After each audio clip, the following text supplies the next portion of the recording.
और पहला सवाल तो यही है कि कल से संसद सेशन में फोकस किस बात पर है? काम करने पर, सरकार को काम करने देने पर, या फिर सरकार गिराने पर?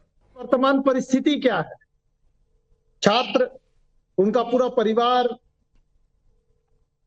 पूरे संसाधनों के साथ तैयारी करता है, लेकिन पेपर लीक होता है। एक नहीं, नीट, यूजीसी नेट, अब नीट पोस्ट ग्रेजुएट का जो पेपर है वो लीक हो जाता है, जिसके कारण इन सभी अभ्यर्थियों का भविष्य संकट में आ जाता है। ये मुद्दे अहम है। वर्तमान जो परिस्थिति सरकार की है, जो सरकार ने पिछले 5 सालों में काम किए हैं, ये इसका नतीजा है। इसकी जवाबदेही कौन देगा? इसकी जवाबदेही सरकार को इसका जवाब देना पड़ेगा। वो सारी बात आपकी लोकेश भाई ठीक है, आप जवाबदेही तय करिए, सरकार से सवाल पूछिए, इसमें कोई ऐतराज नहीं है। मेरा सवाल कुछ और था, शायद आप समझे नहीं। मैंने सवाल पूछा कि सरकार से सवाल पूछेंगे या सरकार गिराएंगे कल से लोकसभा सेशन में? जोर किस बात पर है आपका? राकेश जी, जो सरकार अपने आप की बैसाखियों के सहारे खड़ी है, जो 1/3 सरकार है, जो सरकार जो जनता से पूर्ण बहुमत नहीं प्राप्त कर सकी, 2004-2009 में आप लोगों की सरकार पूर्ण बहुमत से थी, अकेले पार्टी की? राकेश जी, जिस पार्टी के पास इतने संसाधन थे, नहीं, उस पर मत जाइए। अरे लोकेश भाई, ये नैरेटिव पिछले कई दिनों में कई बार सेट किया जा चुका है। अल्पमत में सरकार है, सरकार गिर जाएगी, बहुमत नहीं है, प्री पोल अलायंस का बहुमत आया, और कैसे बहुमत आता है? आप ये कहिए कि अकेले पार्टी का बहुमत मांग रहे थे, नहीं मिला, वो बात समझ में आती है, लेकिन आप कह दें कि अल्पमत में है सरकार। इसीलिए मैंने पूछा कि आपका जोर किस बात पर है, सरकार गिराने पर या सरकार को घेरने पर? राकेश जी, अगर ये सरकार जवाबदेही में विफल हो जाती है तो ये सरकार चलने के लायक नहीं है। नहीं, लायक है कि नहीं है वो बात की बात है, वो नंबर से तय होगा, वो आपके मेरे किसी और के कहने से नहीं तय होगा। लेकिन ये नैरेटिव मत सेट करिए सर कि अल्पमत में है, नंबर नहीं है इनके पास, वरना 4-9 में मनमोहन सिंह की सरकार तो पूरा 5-5 साल 10 साल अल्पमत में चली थी। 240 सीटें। मैं आपसे पूछ दूं कि आपकी पार्टी की आखिरी बार 240 सीटें कितनी आई थी, आप नहीं बता पाएंगे? हमारे संविधान के आर्टिकल 75 क्लॉज 2 के तहत किसी भी सरकार को सबसे पहले लोकसभा से अपना मैंडेट प्रूव करना होता है। जब तक वह प्रूव नहीं होता तब तक वह सरकार संविधान के आधार पर नहीं बन सकती। तो वर्तमान में यह सरकार संवैधानिक है या नहीं, इसका निर्णय तभी होगा जब। अरे लोकेश भाई, एक हिंदी में कहावत है, मुंगेरी लाल के हसीन सपने में, ये कहावत नहीं कहना चाहता था, लेकिन अगर आप लोगों के पास संख्या बल था तो चले जाते ना राष्ट्रपति के पास कि भाई ये लोग गलत दावा आपके सामने करके गए हैं, महामहिम से कहते कि ये सरकार नहीं बना पाएंगे, फिर तो कल आपको सबसे पहले अविश्वास प्रस्ताव लेकर आना चाहिए, बाकी सब चीजें होती रहेंगी। राकेश जी, संविधान के आधार पर जो लार्जेस्ट पार्टी होती है वह अपना अधिकार बनाती है सरकार बनाने का, ठीक है, जिसके आधार पर हमारे राष्ट्रपति ने उन्हें सरकार बनाने का मौका दिया, न्योता दिया, और जिसके आधार पर उन्होंने शपथ ली। लेकिन इसके बाद में जिस दिन पहला संसद का सत्र बैठेगा, उसमें सर्वप्रथम सरकार को नो कॉन्फिडेंस मोशन पास करना होगा। तो अगर वह पास करने में विफल हो जाती है तो कल Congress party no confidence motion ला रही है। मैं तो कहता हूं लाना चाहिए। नहीं, ला रही है कि नहीं ला रही है? आप कह रहे हैं कि लाना चाहिए, बताइए ना कि ला रही है कि नहीं ला रही है। अगर आप कह रहे हैं कि इसको पास करना चाहिए तो राकेश जी, कल आप देखेंगे कि संसद के अंदर नो कॉन्फिडेंस मोशन मूव किया जाएगा। ठीक है, चलिए। और राधिका खेड़ा, सांसदों की शपथ नहीं होगी, प्रोटेम स्पीकर कुछ नहीं करेंगे, कांग्रेस पार्टी कहेगी पहले ये अविश्वास प्रस्ताव पास करके दिखाओ। नहीं, एक मिनट, बिना प्रोटेम स्पीकर और शपथ के बिना तो ये अरे तो कल तो शपथ होनी है, अभी 2 दिन लग जाएगा शपथ में लोकेश जिंदल, फिर तो अभी आपको ये बातें नहीं करनी चाहिए थी। सबसे पहले तो राकेश जी ये समझ लीजिए कि ये सरकार निर्णय नहीं कर पाएगी कि स्पीकर किसको बनाए। अरे वो छोड़ दीजिए ना, ये सरकार हारेगी। आप क्यों भ्रम फैलाने की कोशिश कर रहे हैं? राधिका खेड़ा रिप्लाई कीजिए, फिर मैं मनोज काका जी आपके पास आ रहा हूं। चलिए, नए सत्र की शुरुआत हो रही है और विपक्ष की हताशा चरम पे है, हताशा और निराशा दोनों चरम पे है, और वो अस्थिरता फैलाने के लिए किस तरह के निम्न स्तर के हथकंडे अपना रहे हैं ये पूरे देश के सामने है और अब तो पूरे विश्व के सामने आ चुके हैं। जिस तरीके से राहुल गांधी विदेशी मीडिया में ये दावा करने लग गए हैं कि एनडीए के नेता पार्टी छोड़ने वाले हैं, इनके टच में है, ये ना केवल उनकी राजनीतिक परिपक्वता को कमी को दर्शाता है, मतलब राजनीतिक कितनी उनकी समझ है उसकी कमी को दर्शाता है, बल्कि साथ साथ लोकतंत्र के सिद्धांतों की खुली अवहेलना भी है। ये जो लगातार रोना रोते हैं ना कि सरकारें हम गिरा देती है भारतीय जनता पार्टी, अब आप क्या कर रहे हैं? आप तो इंटरनेशनल मीडिया में जाके लोकतंत्र की हत्या करने की बात कर रहे हैं। तो ये बहुत ही क्या होने वाला है आगे जाके, ये उसका एक एग्जाम्पल है। अब यहाँ पे कांग्रेस के प्रवक्ता कह रहे हैं कि भारतीय जनता पार्टी लायक नहीं है। अरे कमाल है साहब, आपके नेता ये डिसीजन नहीं ले पा रहे कि वो लीडर ऑफ ऑपोजिशन बनेंगे कि नहीं, और बोल रहे हैं हम लायक नहीं है। और मैं तो बताऊं, मैंने तो आज तक यही देखा है कि एक पार्टी के अगर राष्ट्रीय अध्यक्ष ये इशू जारी करते हैं कि भाई इस इंसान ने फला इंसान ने नेता प्रतिपक्ष बनना है, तो वो ऑर्डर होता है और वो एक्सेप्ट कर लिया जाता है। यहाँ पे तो जी अलग ही कहानी है। कांग्रेस पार्टी के राष्ट्रीय अध्यक्ष मल्लिकार्जुन खड़गे साहब कहते हैं कि नेता प्रतिपक्ष राहुल गांधी होंगे, और राहुल गांधी, लेकिन अगर वो चाहेंगे तो, ये तो मैं पहली बार देख रही हूं कि एक आदमी पार्टी से ही बना है, अपने पार्टी के अंदर तो ये कोई रूल्स एंड रेगुलेशन फॉलो नहीं कर सकते, तो देश के अंदर लोकतंत्र के प्रोटेक्ट करेंगे कैसे करेंगे? ये तो ऑब्वियस की बात है। आफ्टर ऑल ये कांग्रेस आई है, इंदिरा गांधी की कांग्रेस है, महात्मा गांधी जी की कांग्रेस है, तो इंदिरा जी ने अपनी कांग्रेस को अलग करके नई कांग्रेस बना ली थी, और ये वही है जिन्होंने इमरजेंसी लगाई थी। तो देश के लोकतंत्र के बारे में तो ये कुछ जानते ही नहीं। लेकिन ये बात तो तय है कि किस तरीके की तुच्छ राजनीति ये लोग कर रहे हैं। ये सिर्फ देश को पीछे ले जाना चाहते हैं, क्योंकि ये लोग कभी भी इंडिया अलायंस हो, कांग्रेस पार्टी हो, ये कभी भी देश प्रगति करे, देश आगे बढ़े, देश विश्वगुरु बने, ये नहीं चाहते। ये चाहते थे हमेशा हम राजा महाराजा है, देश हमारे पैरों में पड़ा रहे। तो देश के प्रगति में ये किस तरीके से आगे आने की राधिका खेड़ा, आपकी इस बात पर मंद मंद मनोज काका जी मुस्कुरा भी रहे हैं। मनोज काका जी, आपसे वही सवाल है जो मैंने लोकेश जिंदल से पूछा कि नई संसद में अखिलेश यादव यहां पर होंगे, यहीं से लखनऊ को भी साधेंगे, इसके लिए आप लोगों को शुभकामनाएं। लेकिन जोर किस बात पर रहेगा? सरकार गिराने पर, सरकार को घेरने पर, काम करने देने पर, रोकने पर? क्योंकि अखिलेश यादव भी कह चुके हैं कि अधर में लटकी हुई सरकार है, किसी को खुश करके बनाई हुई सरकार है, कब तक चलेगी कोई भरोसा नहीं है।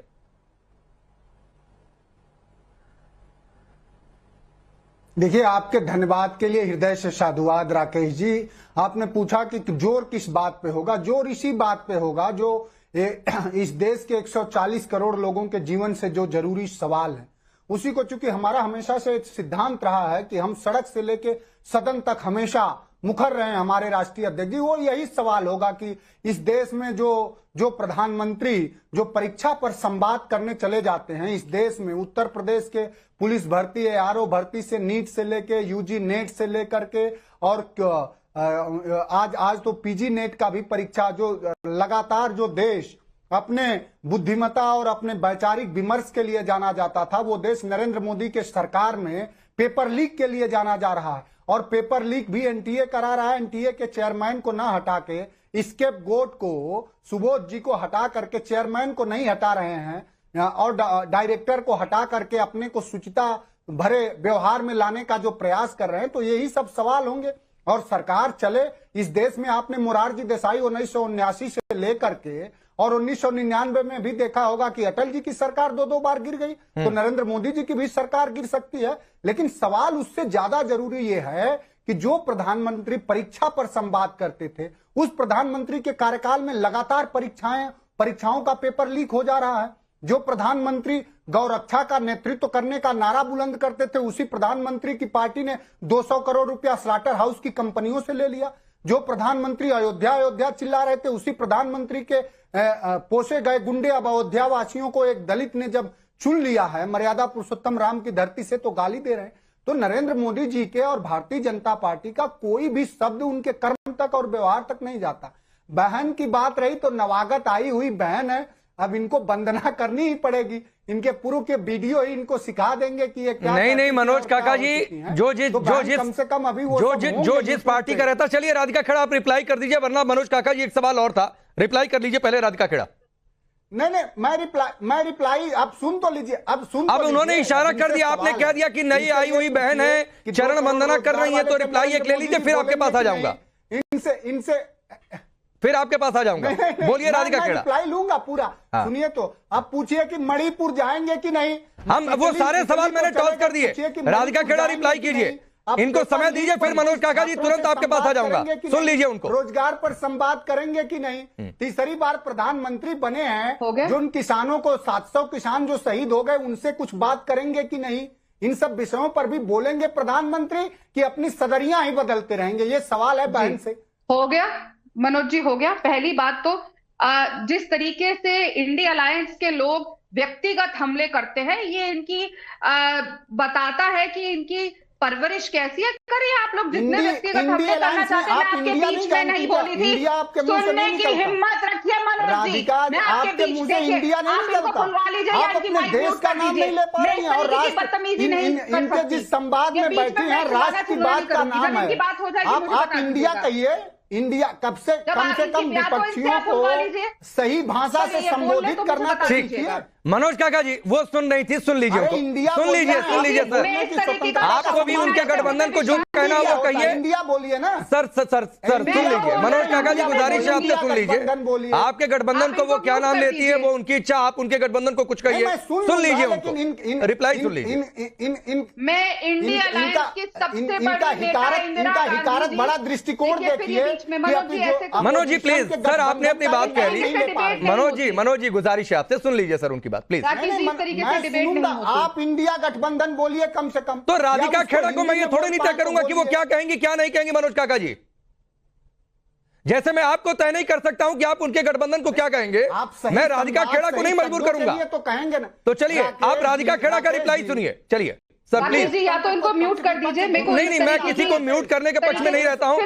मनोज काका जी प्लीज सर, मेरी आपसे गुजारिश है। मनोज काका जी प्लीज, मनोज काका जी मेरी आपसे गुजारिश है, वरिष्ठ नेता हैं आप, सुनिए सर प्लीज। अब आप बीच में नहीं बोलेंगे। सब जान गया है मनोज काका जी, आप प्लीज मनोज काका जी प्लीज, मनोज काका जी प्लीज सर, अब आप बीच में नहीं बोलेंगे। राधिका खेड़ा बोलिए। हर आदमी का स्तर उसके व्यवहार। प्लीज सर मत स्तर तय करिए। ये डिबेट लोगों के स्तर को तय करने के लिए नहीं है। आप अपनी अपनी पार्टी के दृष्टिकोण को रखिए। संसद में किन मुद्दों के साथ जाएंगे वो दृष्टिकोण को रखिए। किसी का लेवल कोई मत तय करे प्लीज। मनोज काका जी प्लीज आप शांत रहेंगे, आपसे गुजारिश है। राधिका खेड़ा बोलिए प्लीज सर। नहीं प्लीज आप संवाद में रहिए। आपका स्तर और राकेश जी ये क्या हो रहा है? मनोज काका जी प्लीज, मनोज काका जी प्लीज। अभी राधिका खेड़ा सिर्फ आपकी आवाज होने जा रही है, बोलिए। ऐसी ही चीजों की वजह से लगातार देश जो लोग विपक्ष में बैठे हैं उनको चुन नहीं रहा है, और ये लोग फिर भी नहीं समझ रहे हैं। व्यक्तिगत हमले ये लोग मोदी जी पे भी करते आए, हमारे हर नेता पे कर रहा है, अब मेरे पे कर रहे हैं। जिन लोगों ने मोदी जी को नहीं बख्शा वो मेरे को क्या बख्शेंगे? तो इन लोगों से ऐसी ही उम्मीद है। लेकिन ये आज पेपर लीक की बात कर रहे थे, बहुत अच्छी बात है, इन्होंने पेपर लीक की चर्चा करी। इनको ये याद दिला दूं, चाहे मुलायम सिंह यादव जी जब मुख्यमंत्री थे या अखिलेश यादव जी, तो उत्तर प्रदेश की शिक्षा प्रणाली के ऊपर किस तरीके से पेपर लीक काले धब्बे थे ये भूल जाते हैं। तो अपना इतिहास इनको भूलना नहीं चाहिए, और इसीलिए लगातार ये हारते आ रहे हैं। अब इन लोगों को जो बीमारी है, सबसे पहले विपक्ष को इस बीमारी का इलाज कराना चाहिए। जी मैं कैसे अपनी बात कहूंगी? मैं चीखना चिल्लाना नहीं करना चाहती। ठीक मनोज जी प्लीज, 2 मेहमान अभी वेट कर रहे हैं, इनकी बात राधिका खेड़ा की पूरी हो जाए तो मैं बाकी 2 मेहमानों का भी रुख करूंगा। 1 मिनट सर सुन लीजिए, आधा मिनट अनइंटरप्टेड दे दीजिए राधिका खेड़ा को please sir, please Radhika Khera बोलिए। 30 सेकंड आपके पास अनइंटरप्टेड है। के प्रवक्ता जिस तरीके से बीच में बोलते हैं, ये आने वाले सेशन में इनके नेता क्या करने वाले हैं उसकी एक ट्रेलर है। क्योंकि ये लोग सिर्फ लगातार लोकसभा को, राज्यसभा को डिस्टर्ब करने का काम करेंगे। इनको कोई फर्क नहीं पड़ता कि सोल्यूशन निकले ना निकले विद्यार्थियों की इस प्रॉब्लम का। उनको सिर्फ राजनीति करनी है, इसलिए फेक वीडियोस ट्वीट होते हैं। इसलिए इसी इंडिया अलायंस के नेता दिग्विजय सिंह कहते हैं कि बच्चों को हिंदू और मुसलमान में बांटते हैं। तो इनकी राजनीति हिंदू मुसलमान तक सीमित है, इनकी राजनीति देश की प्रगति के रोकने तक सीमित है। लेकिन मैं आपको बता दूं कि मोदी जी तीसरी बार प्रधानमंत्री के तौर पे कल लोकसभा जाएंगे, और सबसे इंपॉर्टेंट बात है कि नेहरू जी के बाद तीसरी बार पहले इंसान है जो प्रधानमंत्री बन के जा रहे हैं इस तरीके की बहुमत के साथ। तो पहले भी हमने कड़े फैसले लिए और आने वाले समय में भी हम कड़े फैसले लेने वाले हैं। ये जितना रोकने की कोशिश कर ले कुछ नहीं रुकेगा। विपक्ष लगातार कहता है ठीक है, मैं लोकेश भाई आऊंगा, बाकी 2 मेहमानों से एक एक टिप्पणी ले लूं। पहले तौसीफ खान, ममता बनर्जी का क्या स्टैंड रहेगा? चुनाव से पहले तो बैठकों में गई, पूरा चुनाव अकेले, कांग्रेस से अलग जो लड़ाई हुई बंगाल में वो हर कोई देख रहा है। अलबत्ता उसके बाद बैठक हुई, उसमें भी नहीं आई।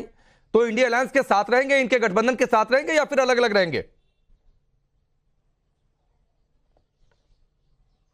देखिए, अगर देश भर के सारे पत्रकार को, सारी जनता को मालूम है ये बात कि इंडिया अलायंस का हिस्सा ममता बनर्जी हैं, और हाल में ही 2-4 दिन पहले ही उन्होंने पत्र लिखा प्रधानमंत्री को ये कहते हुए कि जो 3 कानून क्रिमिनल लॉज के जो नए लाए जा रहे हैं उसको ना लाया जाए, उसमें बहस की जरूरत है, उसमें पार्लियामेंट्री स्टैंडिंग कमेटी में उसको रेफर करने की जरूरत है। ये बात ऑलरेडी हो चुकी है और लेटर जो है ममता बनर्जी की तरफ से जा चुका है। सवाल ये है कि जो व्यक्ति जिसने देश से 400 सीट की मांग की थी और देश ने जिसे 250 सीट में ला करके रोक दिया, क्या वो व्यक्ति बिना मेजॉरिटी में रहते हुए, जिन्हें डिक्टेटरशिप की आदत है, क्या वो आज सरकार को चला अरे पाएंगे? तौसीफ भाई, मैं नहीं बीच में बोलना चाहता हूं भाई, चुनावी नतीजे आए हुए, समय हो गया, कल सेशन शुरू हो रहा है। ये फेक नैरेटिव मत सेट किया करिए आप लोग कि मेजॉरिटी नहीं है। देश आपके इस झूठ को नहीं मान लेगा। ये ठीक है कि उन्होंने 400 सीटें मांगी, 400 सीटें नहीं मिली, 372 मांगी, 300 नहीं मिली, बीजेपी को अकेले बहुमत नहीं मिला, ये भी सत्य है। लेकिन ये सत्य नहीं है कि अल्पमत में सरकार है। 272 बहुमत के लिए होता है, प्री पोल अलायंस को 293 मिली, यही है, बहुमत से भी 11 ज्यादा। तो ये फेक नैरेटिव मत सेट किया करिए प्लीज। तो अभी आपने नहीं, आपने अपनी बात को कॉन्ट्राडिक्ट किया। पहले आपने कहा कि बीजेपी के पास बहुमत है, फिर आपने बताया कि नहीं, बीजेपी अकेले। अरे गठबंधन के बाद बहुमत है तौसीफ खान, या तो काम में थोड़ा सा तेल डाल के आया करिए भाई। सहारा नहीं सुनाई देता है आपको? तो गठबंधन का सहारा है, और वो भी गठबंधन 2004, 2009 सुनो और 2014 के पहले क्या अकेले बहुमत वाली सरकारें चल रही थी क्या इस देश में राजीव गांधी के बाद? महाशय, एक मिनट सुनो, एक मिनट नहीं सर, मैं 2 मिनट सुनूंगा। तुम्हारे कान में तेल डालो, तुम्हें इस बात से तकलीफ है, तुम्हें सुनना पड़ेगा। तकलीफ है, तुम्हारी ये दुकान बंद हो जाएगी। तुम नए नए एंकर आए हो, तुम नए एंकर आए हो, तुम्हें एंकरिंग छोड़ देनी पड़ेगी, एंकरिंग तुम्हारी छोड़ देनी पड़ेगी। तुम सुन लो, 13-14 सालों से मीडिया में हो, तुम सुन लो, नहीं तो तुम भी सुन लो और तुम तलाक मत करो। तौसीफ खान, नाम क्या है तुम्हारा? नाम क्या है तुम्हारा? तौसीफ खान, अरे तुम्हारा नाम क्या है? पहले नाम बताओ। नाम चल रहा है, पहले नाम बताओ, तुम्हारा नाम क्या? मैं बताता हूं। पांडे क्या कर लेंगे? पहले अपने नाम बताओ, मैं नहीं तो क्या कर लोगे भाई तौसीफ खान? पहले नाम बताओ अपने, पहले नाम बताओ। नहीं तो क्या कर लोगे तौसीफ खान? धमकी दे रहे हो? मेरे सामने स्क्रीन नहीं है जो मैं तुम्हारा नाम पढ़ सकूं। अपने पहले अपना नाम बताओ। सुना करिए ना तौसीफ खान, मेरे सामने स्क्रीन नहीं है जो मैं तौसीफ खान सुना करिए। पहले आप मुझे अपना नाम बताओ। करिए, कान में तेल डाल कर नाम बताओ, और पर्सनल मत हुआ करिए। पहले आप नाम बताओ। पर्सनल मत हुआ करिए हो तुम, और आपसे बड़े बड़े एंकर नहीं, आप पर क्यों आ गए भाई? तुम तो आगे अच्छा लग रहा है आपके मुंह से। आपसे बड़े एंकर, आप ही के चैनल के एंकर बोलते हैं। नहीं तो आपसे बड़े नेता भी आ गए मेरे कार्यक्रम में। अभी जो तौसीफ खान, आपसे बड़े नेता आ गए, अभी के, और ये माफ करिएगा, यहाँ पर जितने नेता बैठे हुए हैं सब आपसे अनुभव में बड़े हैं। मनोज काका का अनुभव, लोकेश जिंदल का हो या फिर राधिका खेड़ा का हो, तो ये तुम सड़क पर और धमकी पर मत आया करिए। दलाली करने से तुम्हें कुछ नहीं मिलेगी। चलिए, आप दलाली करते होंगे, चलिए ठीक है भाई। तौसीफ खान ठीक है, आप इसी भाषा में रहिए, आपको ये भाषा मुबारक हो। इनकी आवाज डाउन करिए पीसीआर, ऐसी बदतमीजी में बर्दाश्त नहीं करने वाला हूं। समीर चौगावकर जी, माना विपक्ष को इतनी सीटें मिल गई, लेकिन कुछ लोग बैठकर बदतमीजी करेंगे ऐसे टेलीविजन पर। तौसीफ खान ने जिस भाषा का प्रयोग किया और जिस तरीके से राकेश पांडे जी से बात की, मैं इसकी कड़ी निंदा करता हूं। इन्हें तमीज में और दायरे के अंदर बात करना चाहिए। जो पूछा गया उसका जवाब दे, अपनी बात रखे, नंबर 1। दूसरा, मैं कहना चाहता हूं कि समाजवादी पार्टी के प्रवक्ता बैठे हैं, कांग्रेस के प्रवक्ता बैठे हैं, वो ये बताएं कि अखिलेश यादव ने तो विधानसभा छोड़ दी है। समाजवादी पार्टी के बताएं कि विधानसभा में विपक्ष का नेता कौन होगा उत्तर प्रदेश के अंदर। अभी तक अखिलेश यादव ने तय नहीं किया है। कांग्रेस बताए कि विपक्ष का नेता कौन होगा। कांग्रेस वर्किंग कमेटी ने प्रस्ताव पास कर दिया है कि राहुल गांधी विपक्ष के नेता बने। कांग्रेस वर्किंग कमेटी के प्रस्ताव को राहुल गांधी तवज्जो नहीं दे रहे हैं। इससे आप समझ सकते हैं कि राहुल गांधी कांग्रेस वर्किंग कमेटी और राष्ट्रीय अध्यक्ष से बड़े नेता है। देखिए, भारतीय जनता पार्टी के पास एनडीए का गठबंधन के साथ पूर्ण बहुमत है। कांग्रेस बताया कि उसे पूर्ण बहुमत कब मिला था? 1969 में इंदिरा गांधी ने गठबंधन की सरकार चलाई, 71 में पूर्ण बहुमत की सरकार चलाई, लगा दिया। उसके बाद 84 में इंदिरा गांधी की हत्या होती है तो पूर्ण बहुमत मिलता है। उसके बाद आज तक कांग्रेस को पूर्ण बहुमत नहीं मिला, चाहे वो 91 की नरसिम्हा राव की सरकार हो, चाहे वो 2000 में मनमोहन सिंह की सरकार हो, चाहे 2009 में फिर मनमोहन सिंह की सरकार हो। कांग्रेस तो 40 साल से पूर्ण बहुमत की सरकार नहीं चला हमारे देश के अंदर। जिस पार्टी को 240 का बहुमत का वोट मिलता है, उससे 32 सीटें कम मिलती है। नीतीश बाबू समर्थन दे रहे हैं, चंद्रबाबू नायडू समर्थन दे रहे हैं, एनडीए की पूर्ण बहुमत की सरकार है, उसके बाद ये कर रहे हैं कि सरकार गिरने की स्थिति में है। ठीक है, नहीं ये अलग अलग पार्टियों की अपनी रणनीति है, वो फेक एजेंडा सेट करें, नैरेटिव सेट करें, मैं उस पर नहीं जाना चाहता हूं। राहुल गांधी नेता प्रतिपक्ष बनते हैं नहीं बनते हैं ये उनको तय करना, ये उनका अधिकार है। लेकिन ये भी सत्य है कि 10 साल बाद कांग्रेस पार्टी इस स्थिति में या फिर कोई भी पार्टी ऐसी स्थिति में है कि नेता प्रतिपक्ष बने, क्योंकि 54 सांसदों की जरूरत होती है। मैं 30 सेकंड लोकेश भाई और मनोज काका जी आपको दूंगा। पहले लोकेश जिंदाल, आपको यह भाषा है क्या? थोड़ी सी सीट मिल गई तो उसके बाद बदतमीजी पर उतर आएंगे जो तौसीफ खान ने जिस भाषा का इस्तेमाल किया। राकेश जी, मैं इसमें किसी भी प्रकार की टिप्पणी नहीं दूंगा। क्यों नहीं करेंगे भाई? आप सहमत हैं तौसीफ खान की भाषा से? मेरा सवाल गलत था? राकेश जी, मैं किसी भी डिबेट में व्यक्तिगत होने के पक्ष में नहीं रहता। तो मतलब ये भले एंकर हो या फिर पैनलिस्ट हो, तो पब्लिक प्लेटफॉर्म के ऊपर एक मर्यादा दोनों पक्षों में रहे तो एक मर्यादित पब्लिक संवाद होता है। तो खैर, मैं मुद्दे पर आऊंगा। राकेश जी, सर्वप्रथम तो राधिका जी ने कहा कि किस तरह से मुलायम सिंह जी की सरकार के वक्त जो है पेपर लीक होता था। तो मैं उन्हें बता दूं कि पिछले 10 वर्ष से आपकी सरकार है और ये नीट यूजीसी नेट के केंद्र के पेपर हैं, तो इसकी आपको पूरी जवाबदेही मिलती है। आप केवल और केवल इतिहास में क्या होता था या क्या होता रहा है, इसके आधार के ऊपर आप अपनी जवाबदेही से बच नहीं सकते। नहीं, बिल्कुल ठीक है, आप ये जवाबदेही तय करिए लोकेश भाई। और छात्रों के साथ किसी भी हाल में अन्याय नहीं होना चाहिए। और नीट के परीक्षे को अगर किसी चैनल ने सबसे पहले उठाया था चुनावी नतीजे आने के ठीक अगले दिन, तो वो टाइम्स नाउ भारत है। और मनोज काका जी इस बात को अच्छे तरीके से जानते हैं क्योंकि मेरी इनसे बातचीत भी हुई थी। मनोज काका जी, 30 सेकंड आपको देता हूं, फिर राधिका खेड़ा आपके पास आऊंगा। 30 सेकंड में cut to cut Tauseef Khan की भाषा। 37 सीटें आप लोगों की भी आई हैं, बीजेपी को अकेले बहुमत से किसी ने रोका तो आप लोगों का दल है। ऐसी भाषा स्वीकार्य होगी क्या जो तौसीफ खान की है? नहीं राकेश जी, हम लोग समाजवादी पार्टी और हमारे नेता ने हमेशा मर्यादित भाषा का और मर्यादित आचरण के पक्षधर रहे हैं। हमारे नेता तो भारतीय राजनीतिक क्षितिज पे पहले ऐसे व्यापक नेता हैं और समावेशी विचारधारा के नेता हैं कि उनका एक भी अमर्यादित शब्द, बोल, भाषा और व्यवहार किसी के प्रति आप नहीं दिखा सकते हैं। तो सबको अपने भाषा का ध्यान रखना चाहिए। लेकिन एक वो जो कहावत है कि as you sow so shall you reap, आप जैसा बोएंगे वैसा काटेंगे। आप लोगों से यह भी गुजारिश है कि अगर आप एनडीए कहते हैं, नेशनल आप राजग कहते हैं, तो उसी तरह इंडिया गठबंधन कहा करिए। इतना अच्छा नाम है Indian national developmental inclusive alliance, तो इंडिया गठबंधन कहा करिए।